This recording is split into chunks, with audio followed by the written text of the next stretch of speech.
tatkala Nabi Musa dan Harun melihat bahwa Fir'aun tidak menerima ajakan dakwah mereka, maka keduanya memberikan peringatan kepada Fir'aun bahwa sesungguhnya Allah telah mewahyukan kepada keduanya akan Allah timpakan azab kepada siapapun yang menolak dakwah para anbiya, dakwah para rasul, siapapun. Nah, di sini menunjukkan bahwa tugas para nabi, tugas para rasul, dan nanti dilanjutkan oleh para ulama, itu hanya mengajak. Urusan petunjuk atau diterimanya ajakan itu hak prerogatifnya Allah.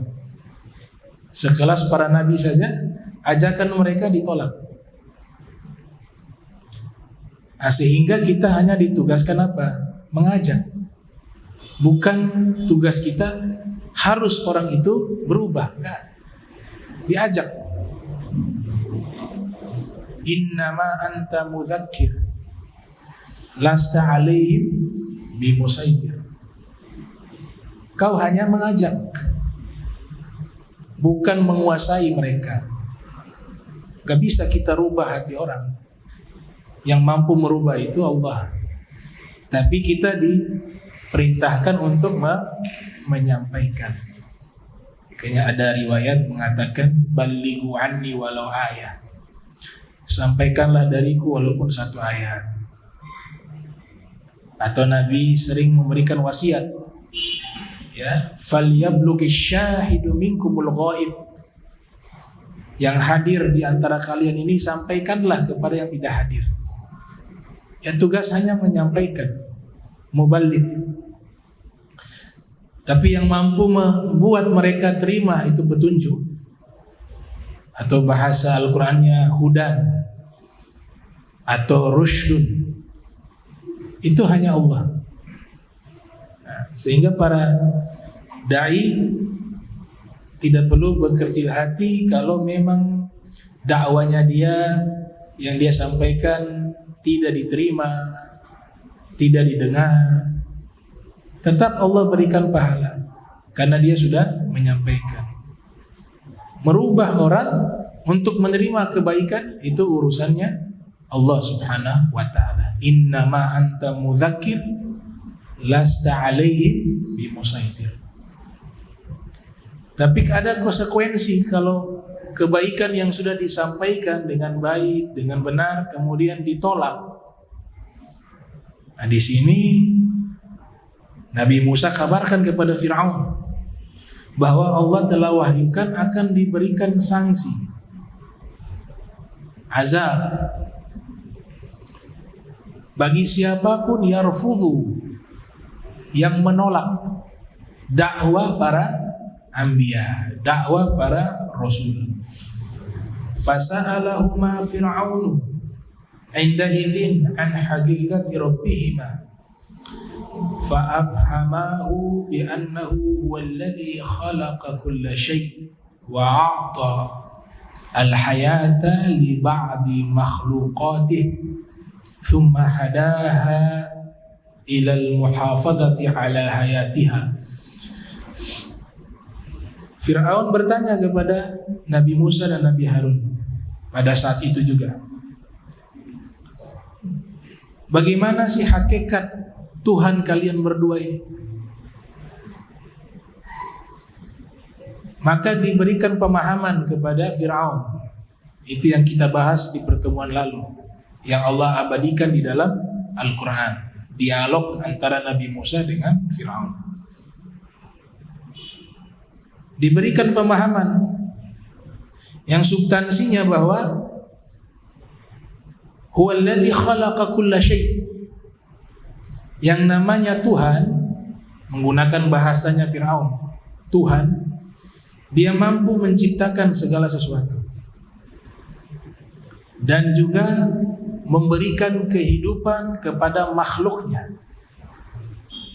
juga bisa mencabut kehidupan dari makhluknya. Itulah yang disebut dengan Rabb, Maha Pencipta, Maha Mengatur, Rabbul Alamin. Nah, ini berkaitan dengan pokok keimanan. Pokok keimanan. Jadi iman itu ada pokoknya, ada rukunnya, disebut dengan arkan. Kemudian ada syurutnya, syarat-syarat. Nah, pokok keimanan itu hanya 3. Yang pertama, ilahiyatun. Kita wajib mengimani hal-hal yang berkaitan dengan ketuhanan. Wajib. Paling puncaknya adalah wajibul wujud, meyakini adanya Allah. Nah, tidak adanya Allah itu satu hal yang tidak bisa tergambar di dalam benak makhluk. Karena tidak mungkin sesuatu yang ada alam semesta dengan isinya. Kalau tanpa ada yang mengadakan itu tidak mungkin. Karena semuanya yang ada pasti diadakan. Tapi bedanya Allah menciptakan dengan sendiri dan tidak diciptakan. Qaimun binafsihi dalam bahasa ilmu kalam, berdiri dengan sendiri. Itu yang pertama. Pokok keimanan yang kedua, nubuwah. Kita sudah meyakini Allah dengan sifat-sifatnya, tapi belum cukup keimanan itu, kecuali ditambah dengan pokok yang kedua, nubuwat. Kita meyakini akan kenabian Nabi kita Muhammad sallallahu alaihi wasallam, dan kita meyakini adanya para nabi dan para rasul. Itu masuk kepada pokok keimanan yang kedua. Pokok keimanan yang ketiga, sam'iyat. Kita meyakini segala sesuatu yang dikabarkan kepada kita lewat lisannya Rasulullah Muhammad sallallahu alaihi wasallam. Kita meyakini seluruh isi 114 surat yang ada di dalam Al-Quran. Kita meyakini mulai dari awal surat apa? Al-Baqarah atau Al-Fatihah, paling akhirnya surat An-Nas. Paling awal surat Al-Fatihah, paling akhir surat An-Nas. Kita yakini semuanya itu adalah kebenaran. Walaupun kita dapatnya lewat sam'iyat, hanya mendengar. Maknanya apa? Ketika dikabarkan surga, kita belum pernah lihat surga. Tapi kita mendengar surga itu ada. Kita membaca surga itu ada di dalam Al-Quran. Tugas kita meyakini itu. Kitab Allah ada 2. Ada yang mastur, ada yang manzur. Kitab suci Allah ada 2. Ada yang mastur, ada yang manzur. Yang mastur itu yang tertulis di dalam kitab suci. Kita yakini 4. Taurat, Injil, Zabur, Al-Quran. Itu namanya kitab mastur. Kitab Allah yang kedua, manzur, yang bisa dilihat. Apa itu? Penciptaannya, alam semesta, langit, bumi. Nah, itu kitab Allah yang disebut dengan kitabullah manzur, yang bisa dilihat. Karena di situ ada ayatullah, tanda-tanda kebesaran Allah Subhanahu wa ta'ala. Kemudian berimannya terbagi 2. Amantu billah wa bima qala Allah. Itu yang pertama, aku beriman kepada Allah dan seluruh yang difirmankan oleh Allah. Yang kedua, amantu bir rasulillah. Amantu bi rasulillah wa bima qala Rasulullah. Aku beriman kepada Rasulullah Nabi Muhammad, dan aku beriman dengan seluruh ucapan-ucapannya. Nah, tentu saja ucapan-ucapan beliau yang sudah diseleksi oleh para muhaddithun, yang dinyatakan sahih, yang dinyatakan hasan, kita wajib mengimani. Bahkan dhaif sekalipun. Dhaif sekalipun juga adalah hadis Rasul. Yang tidak boleh diimani hanya maudhu. Sama hadis mardud yang ditolak, dia dhaif dan bertentangan dengan riwayat yang lebih sahih, maka hadis dhaif ini ditolak. Tapi kalau tidak bertentangan diterima. Itu kita wajib mengimani bagian dari sabda Rasulullah Muhammad sallallahu alaihi wasallam. Kayaknya Imam Tirmizi ketika menulis kitab Sunan At-Tirmizi, itu di mukaddimahnya beliau nyatakan, man kana hadzal kitab fi baitihi faka'annama fi baitihi nabiyyun yatakallam. Siapa yang memiliki kitabku ini, yaitu Sunan At-Tirmizi, di dalam rumahnya, maka seakan-akan di dalam rumahnya itu ada Nabi Muhammad yang setiap hari berbicara dengannya.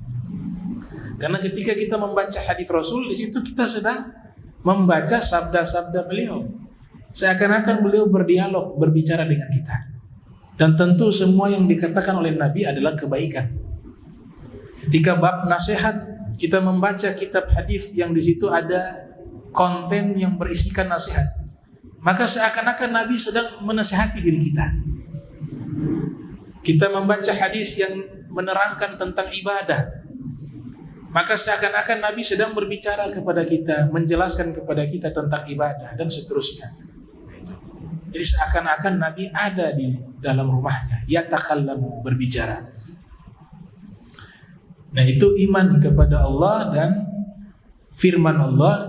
Dan yang kedua, beriman kepada Rasulullah dan sabda Rasulullah sallallahu alaihi wasallam.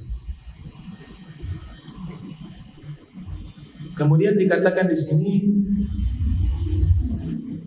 thumma hadaha ila al-muhafadzati ala hayatiha bima auda biha min sunan wa gharaiz khassah.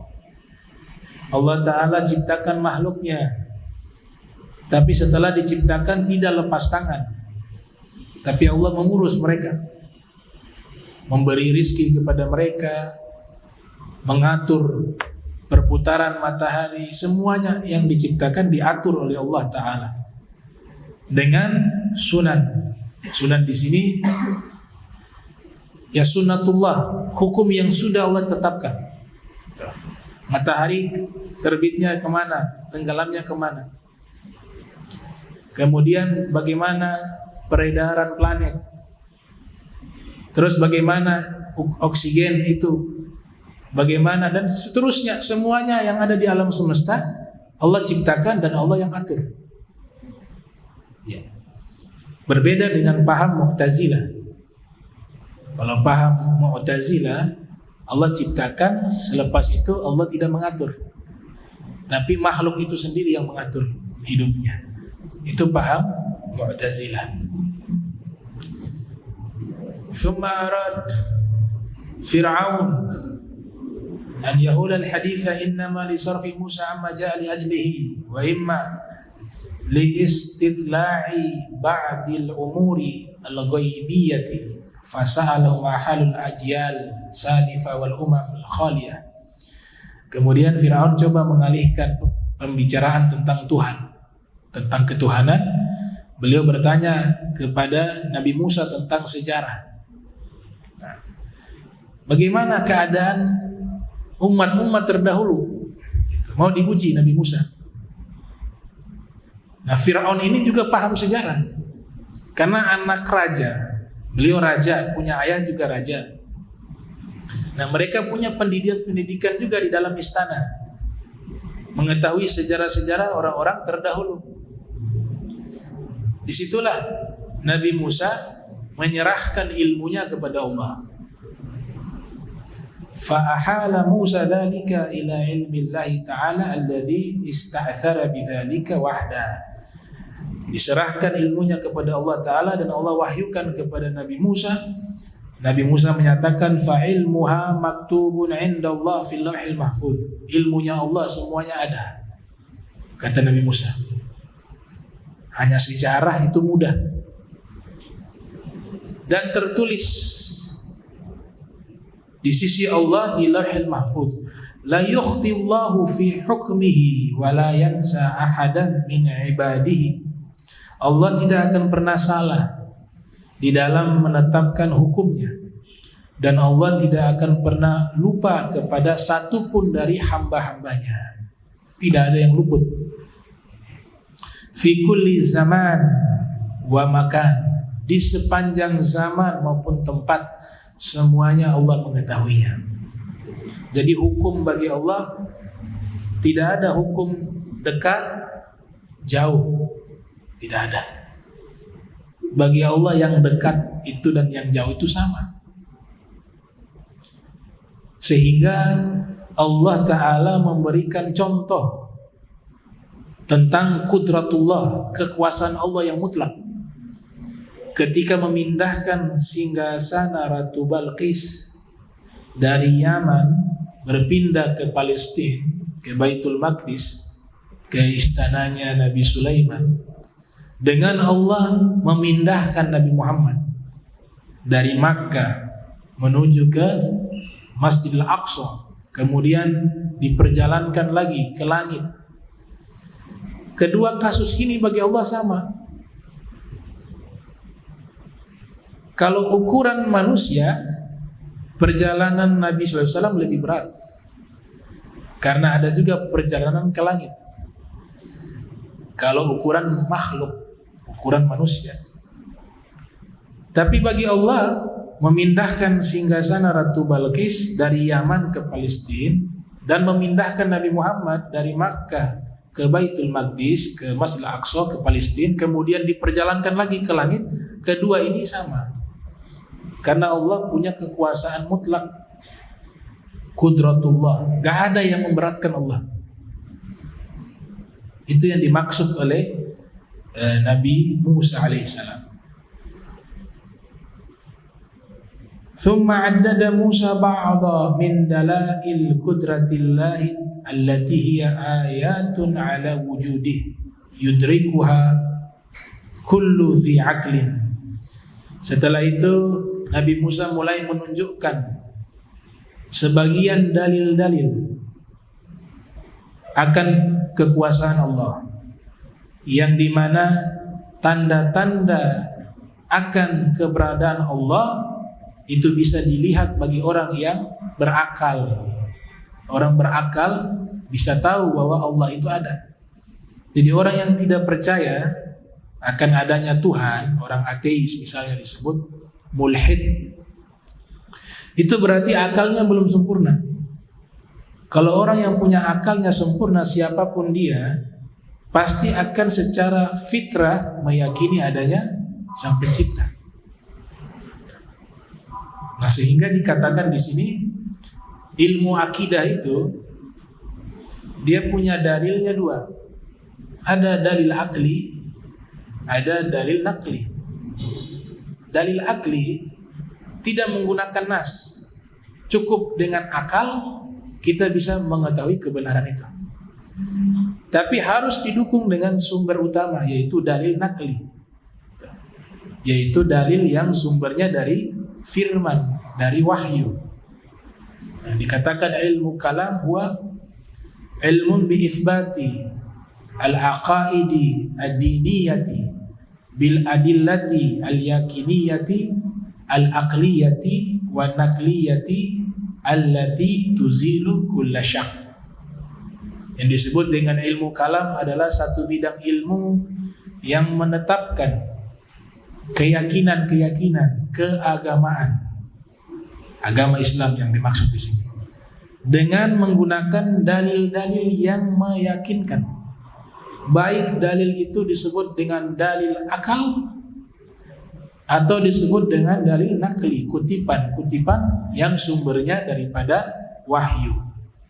Tujuannya satu, allati, untuk menghilangkan kulla syak, allati tuzil kulla syak, menghilangkan daripada seluruh keraguan. Tapi kalau modalnya hanya akal juga tanpa menggunakan nas, itu tidak akan mampu juga. Kedua-duanya dibutuhkan. Ya, Sayyidina Ali ibn Abi Thalib mengatakan, "Man i'tasama bi'aqlihi faqad dhalla." Orang yang mencari kebenaran hanya mengandalkan akal saja tanpa menggunakan wahyu, maka pasti dia akan tersesat. Faqad dhalla. Wal Imam Ja'far As-Shadiq mengatakan, "Al-aqlu ma 'ubida bihi ar-Rahman wa khusida bihi al-janan." Wa khusida bihi al-jinan. Ya, al-jinan. Akal itulah yang membuat kita bisa menyembah Allah. Dan dengan akal kita bisa meraih surga. Maknanya apa di situ? Ya, ketika kita ibadah kepada Allah, harus kita yang memiliki aklun salim, akal yang sehat. Orang yang gila tidak dibebankan ibadah. Orang yang akalnya sehat, mereka dibebankan ibadah, taklif. Nah, itu bagaimana Nabi Musa, beliau menjelaskan dalil-dalil kekuasaan Allah Subhanahu wa taala. Dan ini diabadikan di dalam surat Toha ayat 48 sampai 54. Allah Subhanahu wa taala berfirman, "Inna qad uhiya ilaina annal 'adzaba 'ala man kadzdzaba wa tawalla." Sesungguhnya kami telah diberikan wahyu bahwa azab akan ditimpakan kepada orang yang mendustakan Allah dan berpaling darinya. Qala faman rabbukuma ya Musa. Fir'aun berkata, siapa penciptamu wahai Musa? Qal, Nabi Musa menjawab, Rabbuna alladhi a'ta kulla syai'in khalqah thumma hada. Pencipta kami yang memberikan segala sesuatu sehingga ia mampu menciptakannya seluruhnya, thumma huda, kemudian dia berikan petunjuk. Qal fama balul qurun al-ula. Fir'aun bertanya kembali. Yang pertama bertanya tentang masalah ketuhanan. Pertanyaan kedua, Fir'aun bertanya tentang sejarah. Fama balul qurunil ula. Terus bagaimana tentang orang-orang yang hidup di masa-masa lampau, di abad-abad yang lalu? Itu pertanyaan pertanyaan Fir'aun kepada Nabi Musa. Oleh sebab itu di Al-Quran banyak kisah-kisah masa lampau. Al-Quran bukan kitab sejarah. Al-Quran kitab suci. Tapi di dalam Al-Quran memuat berita-berita di masa lampau. Kenapa demikian? Karena orang-orang Yahudi dan Nasrani akan bertanya kepada Nabi SAW, kalau benar beliau seorang Nabi, ketika ditanya tentang sejarah-sejarah masa lampau yang berkaitan dengan para anbiya, para rasul, umat-umat terdahulu, pasti mampu menjawabnya. Kalau tidak mampu menjawabnya, dipastikan dia bukan seorang nabi. Karena ini berlaku juga kepada Nabi Musa dan nabi-nabi sebelumnya. Nah, sehingga di dalam Al-Quran itu sangat banyak kisah-kisah tentang masa lampau. Laqad kana lakum, ya, dikatakan laqad kana fi qasasihim ibratun liulil albab. Sungguh di dalam kisah-kisah mereka terdapat pelajaran bagi orang-orang yang berakal. Dalam ayat yang lain dikatakan kullan naqussu 'alaika min anba'ir rusuli min anba'ir rusuli ma nuthabbitu bihi fu'adak. Semua kami kisahkan kepadamu tentang kisah-kisah para rasul untuk kami kuatkan hatimu. Nuthabbitu bihi fu'adak. Ya, karena masa lampau itu akan ditanyakan. Orang Yahudi akan bertanya, orang-orang ahli kitab Nasrani juga akan bertanya kepada Nabi Muhammad sallallahu alaihi wasallam Makanya Allah wahyukan juga tentang kisah-kisah masa lampau. Bahkan yang disampaikan di Al-Quran tentang cerita-cerita ataupun sejarah-sejarah masa lampau bukan hanya pembahasannya terkait dengan para nabi, tapi juga kisah-kisah orang-orang soleh juga termuat dalam Al-Quran. Kita kenal ada Ashabul Kahfi. Mereka bukan nabi, mereka bukan rasul, tapi mereka orang soleh. Kenapa diceritakan dalam Al-Quran? Karena punya historis dengan ahli kitab, punya sejarah dengan ahli kitab. Di ahli kitab juga kisah Ashabul Kahfi ada. Dan para nabi itu satu keluarga, satu keilmuan. Berita-berita masa lampau pasti mereka mengetahui. Bahkan disebutkan dalam kitab Hayatul Haywanil Kubra karya Syekh Ad-Damiri, itu meriwayatkan dari Sayyidina Ali bin Abi Thalib. Beliau ceritakan riwayat tentang Ashabul Kahfi paling lengkap yang belum pernah dijelaskan di masa lampau. Beliau bisa jelaskan di mana asalnya Ashabul Kahfi, lahirnya tahun berapa, wafatnya tahun berapa, namanya siapa, ayahnya siapa, kemudian ada berapa orang mereka, posisinya di mana, mata uangnya apa di zaman, tahun berapa mereka hidup, rajanya siapa. Itu Sayyidina Ali bisa menjelaskan secara rinci yang belum pernah dijelaskan oleh orang-orang terdahulu. Makanya para rahib-rahib itu ketika bertanya kepada Imam Ali bin Abi Thalib tentang Ashabul Kahfi, selesai Sayyidina Ali menjelaskan, masuk Islam.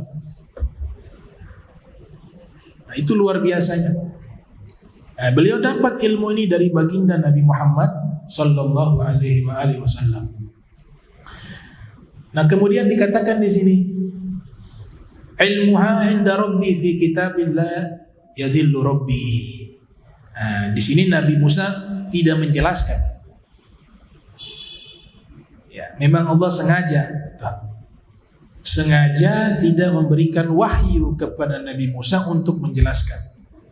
Tapi di sini Nabi Musa mengatakan ilmunya tentang orang-orang terdahulu itu ada di sisi Allah, inda Rabbi.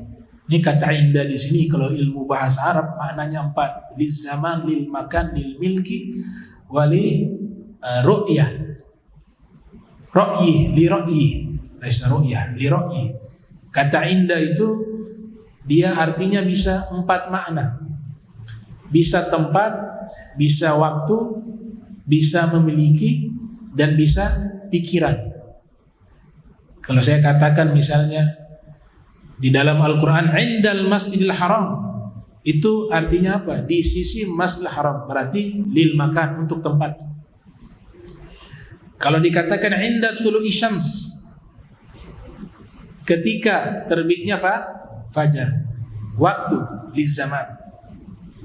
Kalau dikatakan hal indaka kitab, hal indaka kitab, itu artinya memiliki. Apakah engkau memiliki kitab? Kalau dikatakan inda Syafi'iyah fi hadhil qadiyah kadza wa kadza wa kadza, menurut ulama-ulama Syafi'iyah, inda di situ artinya apa? Menurut pikiran, pemikiran para ulama-ulama Syafi'iyah. Nah, di sini indahnya, di sini inda Rabbi. Kalau untuk Allah tidak bisa diartikan ini. Bukan inda Rabbi lil makan walal lil zaman. Bukan tempat, bukan zaman, tapi apa? Manzilah, kedudukan, kemuliaan. Malaikat berada di sisinya, itu menunjukkan malaikat itu mulia. Itu penafsiran dari Fakhruddin Ar-Razi yang lahir tahun 544 Hijriah, wafat 606 Hijriah, dalam tafsirnya Mafatihul Ghaib. Kemudian dikatakan di sini ilmunya di sisi Allah di dalam satu kitab, dan penciptaku tidak akan mungkin tersesat dan tidak akan mungkin lupa. Allah ingin membedakan di sini. Ada ilmu latif di sini. Ada satu ilmu yang sangat halus yang ingin Allah tunjukkan di sini. Nabi Musa ditanya tentang sejarah masa lampau, Nabi Musa menyerahkan urusannya kepada Allah dan Allah tidak mewahyukan kepada Nabi Musa untuk menjelaskan. Berbeda dengan Nabi Muhammad. Apapun yang ditanyakan, Allah wahyukan, Nabi menjawab. Tujuannya apa? Allah ingin tunjukkan keilmuan Nabi Muhammad dengan keilmuan para nabi-nabi terdahulu, bahwa ilmunya Rasulullah Muhammad SAW itu di atas ilmunya para nabi seluruhnya. Wa kulluhum min rasulillahi multamisun garfan minal bahri aw rashfan minad diyam. Di atas rata-rata, di atas ilmunya para anbiya. Mereka bertanya tentang ruh, Nabi jawab. Padahal ruh itu wa yas'alunaka 'anir ruh. Mereka bertanya kepadamu tentang ruh, katakanlah ruh itu urusan Allah, urusan Rabb. Al-Imam Fakhruddin Ar-Razi mengatakan yas'alunaka 'anir ruh, itu Nabi jawab. Nabi jelaskan. Kenapa di ayat ini mengatakan bahwa tidak ada yang mengetahui tentang ruh. Wa ma utitum minal ilmi illa qalila. Nah, di situ dikatakan ilmu yang sedikit, bukan Nabi Muhammad di situ, tapi yang bertanya. Karena kata gantinya di situ yas'alunaka, mereka bertanya kepadamu. Mereka itu banyak. Pasti dalam kaidah bahasa Arab lebih dari 3 ke atas. Gak mungkin 2, gak mungkin 1. Sedangkan kamu di situ 1 orang. Yas'alunaka 'anir ruh. Mereka bertanya kepadamu, yaitu mereka orang-orang Yahudi bertanya kepada Nabi Muhammad tentang ruh. Kemudian Allah menjawab, katakanlah ruh itu urusan Allah, min amri Rabbi wa ma utitum minal ilmi illa qalila. Coba lihat siyaqul kalamnya, tidaklah kalian diberikan ilmu kecuali sedikit. Jadi bukan Nabi di situ yang dimaksudkan tidak mengetahui ilmu ruh. Karena kalau Nabi bukan kalian, kamu. Karena di awal pakai kata kamu. Tapi kalian di situ karena yang datang bertanya kepada Nabi lebih dari 3 orang. Maka kata gantinya kalian di situ adalah kepada yang bertanya, bukan kepada Nabi Muhammad sallallahu alaihi wasallam. Kayak dikatakan para filosof saja mereka membahas kajian-kajian tentang ruh. Filosof Yunani, apalagi Nabi SAW. Nah ini perlu diluruskan ya. Kata ganti itu penting, bisa tahu. Wa ma utitum. Kalau Nabi wa ma utita, sesuai dengan teksnya. Yas'alunaka. Nah kalau kita kaji lagi lebih dalam di dalam tafsir itu ulama menjelaskan, Nabi menjawab itu. Jawab pertanyaan mereka satu persatu dan tidak ada yang Nabi tidak bisa jelaskan. Abu Hasan Sazili mengatakan Nabi diajarkan oleh Allah 3 ilmu. Dalam kitab Lataiful Binan, Nabi diajarkan oleh Allah 3 ilmu. Ada 1 ilmu yang Allah ajarkan kepada Nabi, diperintahkan Nabi mengajarkan kepada umat. Ini yang kita dapat saat ini, baik dari akidahnya, syariatnya, muamalahnya, dan seterusnya. Ilmu yang kedua Allah ajarkan kepada Nabi, namun Allah Ta'ala memberikan pilihan kepada Nabi. Kalau kau mau ajarkan kepada yang lain boleh, kau tidak ajarkan juga boleh. Itu ilmu kedua. Ilmu ketiga Allah ajarkan kepada Nabi dan Allah perintahkan kepada Nabi tidak boleh mengajarkan kepada umat. Nah ini termasuk ilmu-ilmu yang khususiyah. Itu dalam kitab Lataiful Binan. Memang kalau diteliti di dalam kitab-kitab hadis tidak ditemukan riwayat ini. Yang ada diriwayatkan oleh Al-Imam Ibnu Athaillah Sakandari. Di dalam kitab Lataiful Minan menjelaskan tentang biografi gurunya Abu Abbas Al-Mursi, dan juga guru dari gurunya bernama Abu Hasan As-Sazili. Itu termaktub riwayat tersebut. Jadi Allah ingin membedakan ilmunya Rasulullah itu luas. Lau kana al-bahru midadan li kalimati rabbi lanafidal bahru qabla an tanfada kalimatu rabbi walau ji'na bimithlihi madada. Ini kalau ke Nabi masuk dia. Ilmu luas kayak lautan. Seandainya lautan jadi tinta mencatat ilmu-ilmunya Allah, lautannya sudah habis, ilmunya Allah belum habis.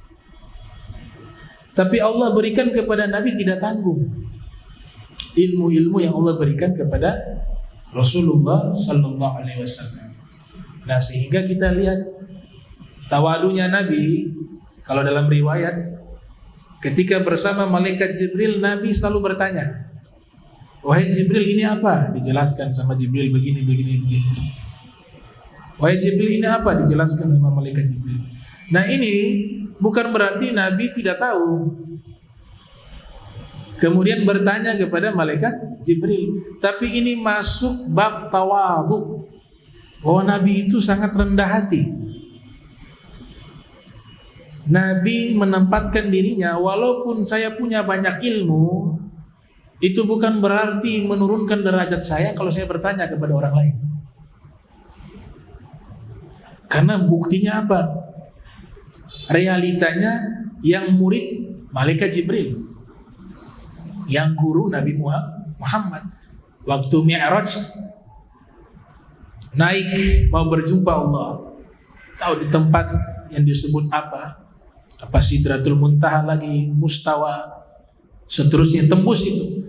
Jibril tidak mampu. Kata Rasul, ya Jibril, ayatruku al-khalilu khalila, ayatruku khalilun khalila. Apakah pantas seorang kekasih meninggalkan kekasihnya? Kenapa tidak ikut saya berjumpa dengan Allah? Kata Jibril, wahai Rasulullah, kalau saya ikut, di sana ada 70.000 tabir cahaya. Saya kalau masuk satu tabir cahaya itu membakar saya hancur. Tapi kalau engkau mampu menembus itu. Para orang sufi mengatakan itulah perbandingan ilmunya Jibril dengan Nabi Muhammad. Malaikat Jibril ilmunya satu tabir juga belum tembus dari cahaya itu. Rasulullah tembus 70.000 tabir itu. Wakil aja satu tabir ke satu tabir itu 1.000 tahun baru bisa berjumpa dengan Allah. Ada jauh antara Nabi Sallallahu Alaihi Wasallam keilmuannya dengan malaikat Jibril. Nah, bukti yang konkret bahwa Jibril itu adalah muridnya Rasul itu hadis Jibril. Jibril datang, malaikat Jibril datang bertanya kepada Nabi, apa itu Islam, apa itu iman, apa itu ihsan. Nabi menjawab. Di situ Jibril menunjukkan dirinya, saya ini muridnya Rasulullah. Datang sebagai murid, dan itu adalah hakikat yang sebenarnya. Ditanya tanda-tanda kiamat, Nabi jawab. Setelah itu pergi malaikat Jibril, dia menyerupai seorang manusia. Ada yang mengatakan berwujud seperti sahabat Dihya Al-Kalbi, sahabat yang bernama Dihya Al-Kalbi. Sudah pergi malaikat Jibril, Nabi berikan pengumuman. Di depan Nabi ada Sayyidina Umar, di depan Nabi ada Abu Hurairah juga, dan banyak sahabat. Nabi mengatakan, kalian tahu tidak siapa tadi yang datang? Mereka mengatakan Allah wa Rasuluhu a'lam, Allah dan Rasul lebih tahu. Wa qala Nabi, itu Jibril. Atakum yu'allimukum dinakum. Dia datang kepada kalian untuk mengajarkan kepada kalian agama kalian. Saya mau tanya, kata kalian di situ Nabi termasuk tidak? Nabi tidak termasuk. Kalian di situ berarti ini sahabat yang hadir. Malaikat Jibril hanya ingin mengajarkan kepada sahabat-sahabat yang hadir, bukan Nabi. Kalau Nabi masuk di dalam pengajaran Jibril sebagai muridnya malaikat Jibril, maka katanya itu pasti Jibril datang kepada kita atau kepada kami. Dia ajarkan kepada kami ilmu agama tersebut. Tidak, Nabi tidak katakan itu. Kalian saja diajarkan. Kenapa? Lah dia juga murid saya. Dia gak bisa mengajar kepada saya yang ajarkan kepadanya. Saya yang ajarkan kepada malaikat Jibril. Itu makna sesungguhnya. Ya, makna sesungguhnya. Nabi tidak boleh ada guru. Jangankan Nabi Muhammad, nabi-nabi yang lain juga Allah Ta'ala batalkan guru-guru mengajar kepada mereka. Nabi Isa itu waktu belajar baca, diceritakan dalam kitab Nawadir, Imam Al-Qalyubi, belajar baca abjad, datang ke guru, belum sempat guru jelaskan, dia sudah baca, sudah selesai, pulang. Dibatalkan jangan sampai menjadi murid dari makhluk yang lain. Mereka itu gurunya hanya apa? Allah. Gak boleh yang lain, karena mereka manusia-manusia yang punya hubungan langsung dengan Allah, menyampaikan kehendak dan keinginan Allah. Dan tidak ada manusia yang layak mengajar kepada mereka, karena derajat murid dan guru itu sangat tinggi. Bahkan iblis pernah menjebak Nabi Isa, tapi gagal. Iblis menyerupai manusia, mengatakan kepada Nabi Isa, maukah saya ajarkan kamu satu ilmu? Kata Nabi Isa, tampakkan wujudmu wahai iblis. Saya tahu kau iblis. Akhirnya menampakkan wujud aslinya. Iblis ketika sudah menampakkan wujud aslinya mengatakan, kamu hebat bisa tahu saya iblis. Dari awal saya sudah tahu kau iblis. Baik, sekalipun saya iblis, saya juga ingin berbuat baik. Mau gak saya ajarkan kamu satu ilmu pamungkas yang saya simpan? Apa kata Nabi Isa? Satu huruf pun saya tidak mau mengambil ilmu itu darimu. Karena kalau saya sudah mengambil walaupun satu huruf, saya menjadi muridmu dan saya harus taat dan patuh kepadamu. Pergi kamu wahai iblis. Gak boleh. Apalagi Nabi kita Muhammad sallallahu alaihi wasallam.